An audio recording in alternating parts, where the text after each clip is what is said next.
But I wanted to see what would happen if I would draw a figure with the information retained in my head. And here's why. When I'm looking at a reference photo, I'm already processing information, right? Because you're already looking at a figure.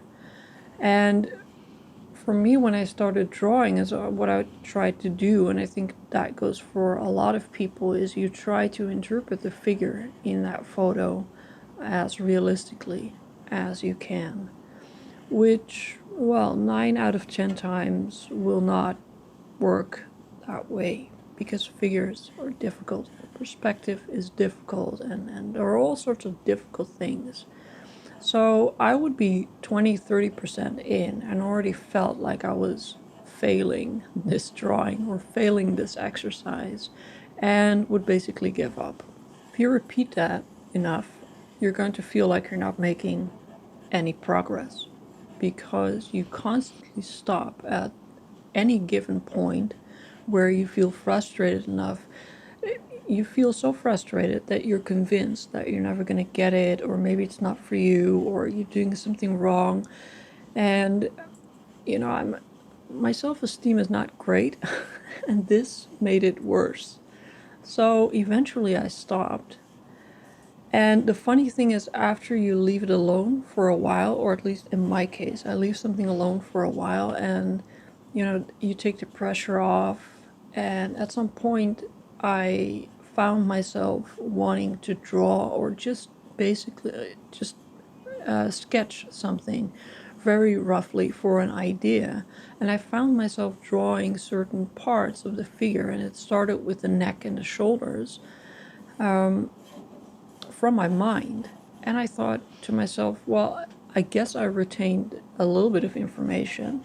It was really part of a portrait that needed, a neck and maybe an indication of the shoulders. And then I got the idea that maybe I could try and draw other elements of the human body from the mind and see what would happen. And the idea of the whole what would happen attitude is that for me, it's easier to let go of having to draw anatomically correct figures. So I did that for a little while. I think I don't know, maybe I did sketches around 20, 30 of them, something like that.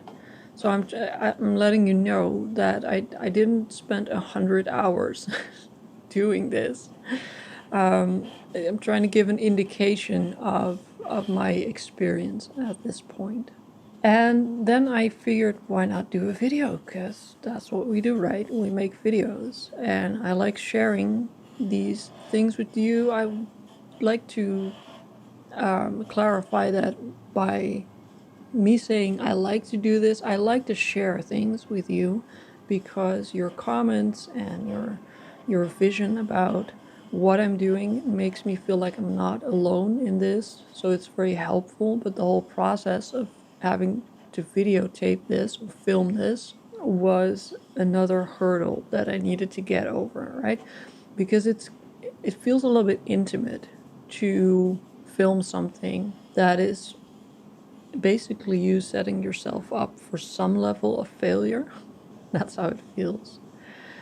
But again, I think it's helpful if we share these things because they're part of the learning process, and it's a very unique learning process that many of us go through, which is quite solitary at times when you are at home, when you do video courses like many of us do, and when the community that you talk to and you share your work with is very big, because it can be very big online, but it's also very far away. Okay, well, you might be in the United States or in Australia, and I'm in Europe, and there is a lot of distance between many of us. Anyways, I figured I would take this first sketch to explain why I'm doing this and some of the reasons behind it, and then in the second and third I might give you a few pointers if you want to try this yourself. Some stuff that you can, focus on maybe, or how to start, or how to manage your thinking. So again, the reason why I try to do things from the mind, actually at first what I felt when I tried to do this was I felt my brain actually kind of kind of hurting. It hurt my brain, and not in a bad way, but in a way that you kind of feel like it makes your brain work in a different way. And for me, trying things that make my brain hurt are good. The whole drawing from a reference photo, measuring, checking, correcting, I just needed a change. And like I said before, what I also wanted to know is what was actually retained in terms of information in my brain. And the thing when you look at a reference photo is that you're not using, or at least I'm not using, the information in my brain enough, because I'm looking at a photo and I'm trying to copy it as I see it. So this type of drawing makes me utilize my brain in a different way and question myself constantly. When you think of a shoulder, what do you see?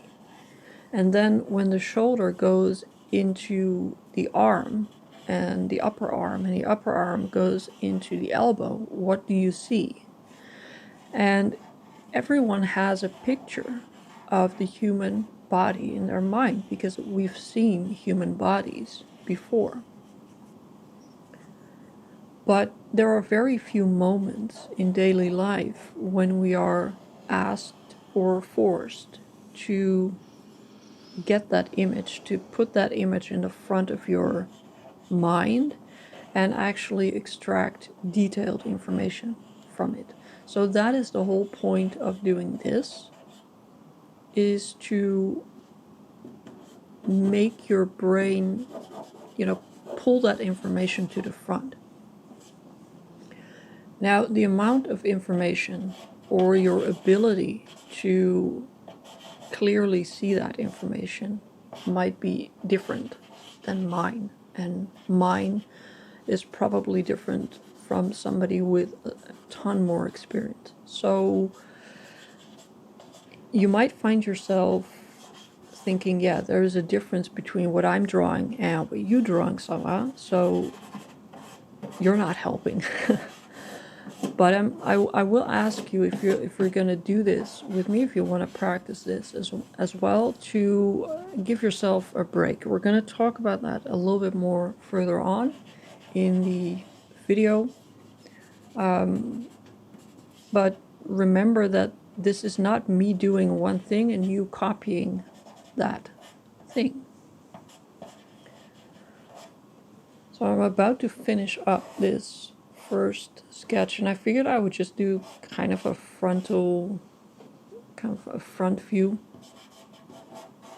just to get started.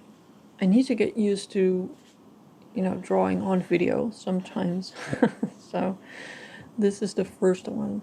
I don't really have a set of poses in mind, so it looks like I'm drawing, going from one sketch to the other. I actually took a couple of minutes to think up a pose, but it's obvious that I added that out. And what I found myself doing when I sketch like this is, what I very often do is focus on the shoulder joint, and I don't know why. So that might be something to consider. What is the first thing that your mind focuses on when you think of a human figure? So for me, that is shoulder. For you, that might be something else. Could be the belly button or the hip area. see for yourself what it is that first comes to mind.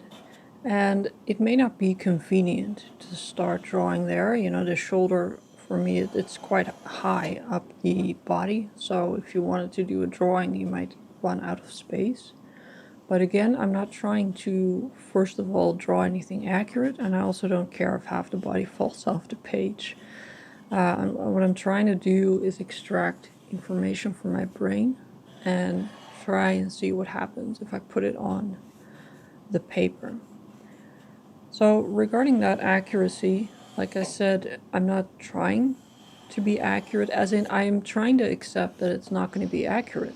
Because if I'm having trouble drawing an accurate figure from a reference photo, then it's not really fair to expect that I will draw an accurate figure from my mind, obviously. But what I am trying to do is see if I can get more information about the body from my mind than I think I know, but also from my own body. And how I do that is I sometimes check my own features, my own body features, against myself. So, for instance, if you draw the arm, some people draw the arm very short, some people draw it very long. In general, we have a very poor idea of how long our arms are compared to the rest of our body or compared to our head, whatever it is you want to compare it to. And what I try to do is I try to check joints against my own body. So I will touch my shoulder, and the shoulder is sitting where the shoulder is sitting. It's quite difficult to check that, but the first joint that you can check is your elbow.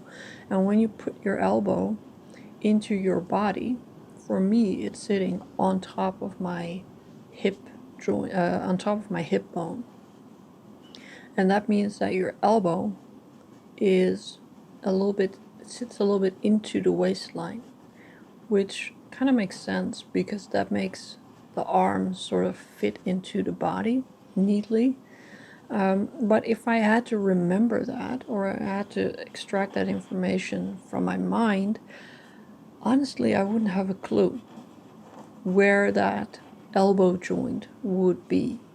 So these are the things that you can check against your own body, where certain landmarks of the body are compared to other landmarks. And so you can also check where does your hand sit in relation to your upper leg, etc., etc. And then again, accept that it's not going to be perfect at all.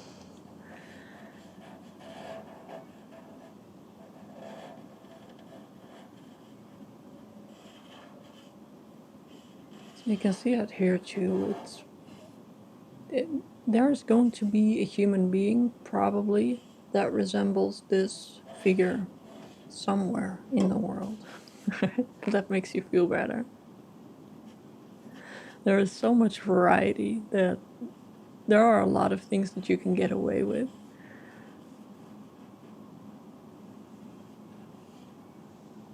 But the whole idea really is to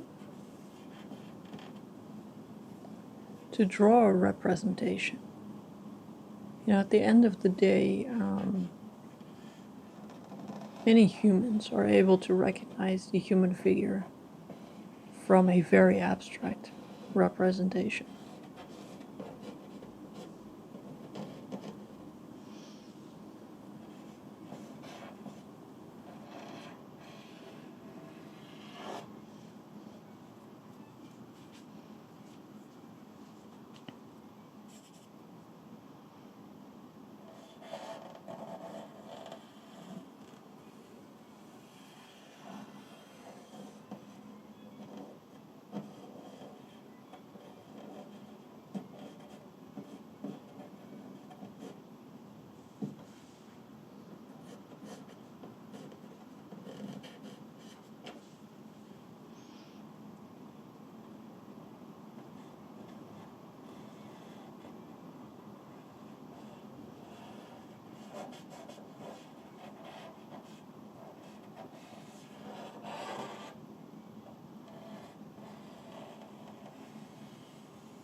I'm really just putting in, I'm not putting in accurate shadows, I'm just putting it in to maybe cover up a few things I don't want to draw.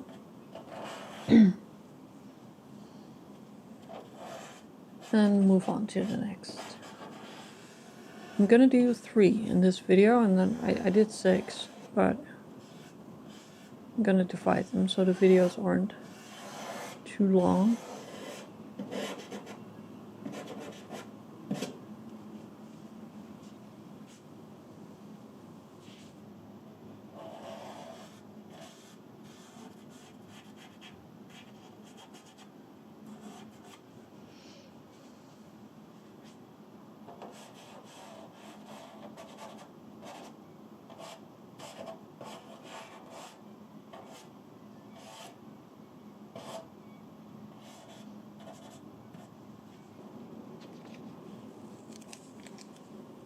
So again, for me, the shoulder joints and also the horizontal line between those shoulders,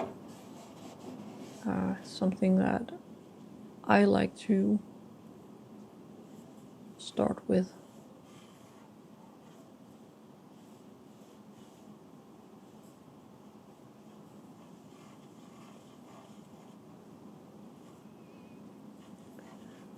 Now that I'm filming, you know, with the idea of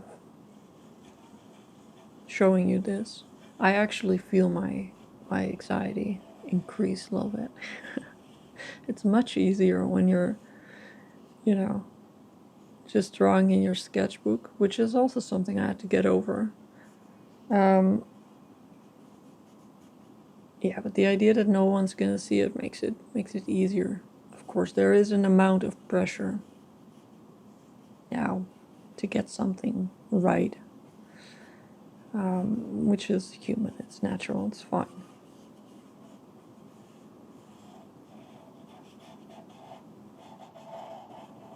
I'm not really sure why I keep saying videotape.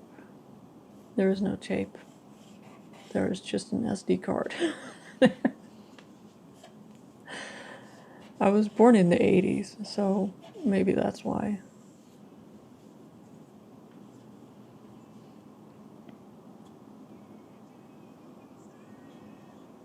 I'm gonna try and cross these arms, which is always a little bit difficult when one part of the body is covering the other part. And that's never easy.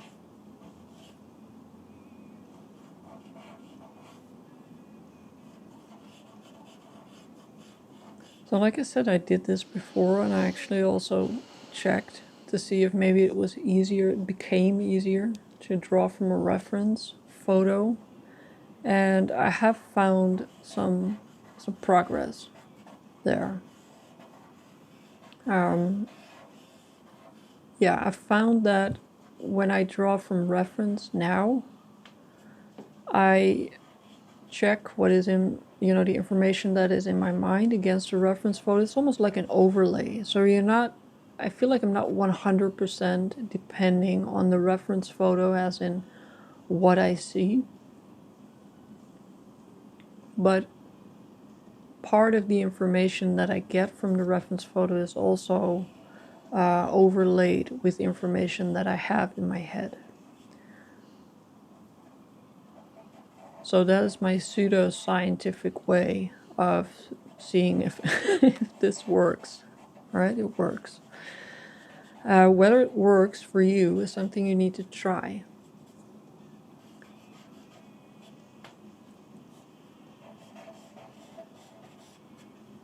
And there's never, you know, it's never wrong to try different things. Okay, so.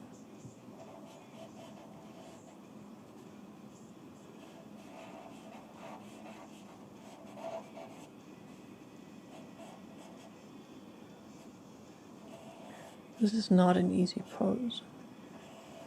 And I'm trying to challenge myself a little bit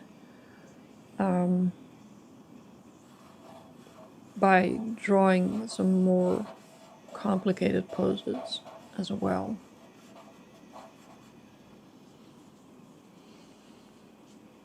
And the other thing that I can recommend that you do, which is also why I'm actually not recommending you draw with me, because then you're going to do what I do. But maybe after you watch this video, if you want to give it a try, is to actually take your time to look at the image that you've created, that you pulled up in your mind. Okay?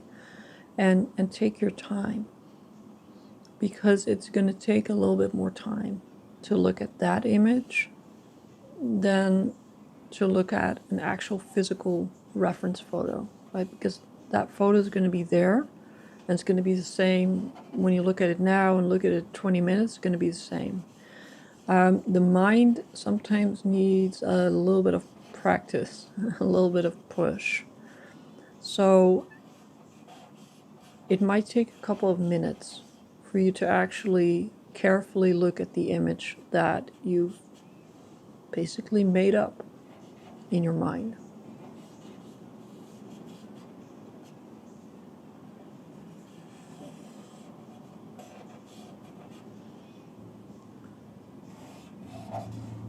So as I'm drawing this, there is a ton of inaccuracy here, which, it's, on one hand it's bothering me, and on the other hand, there's no point in doing this if you're not going to get to a point where this is difficult enough to actually make mistakes.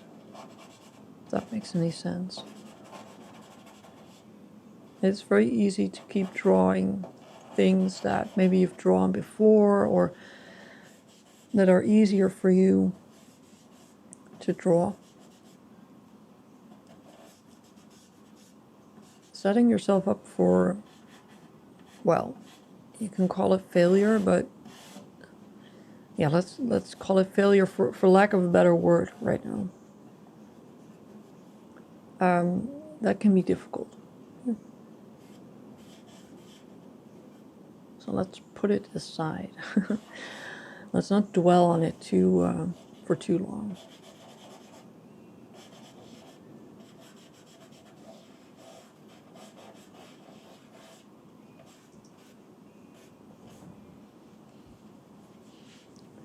Alright, so these are 3 sketches. I'm gonna do 3 more in the second video, and I'd love to hear your thoughts on this. If you've done this before, there are links in the description below to my free video if you want to watch that. And thank you for joining me. I hope you join me for the second part as well, and I'll see you then. Bye bye.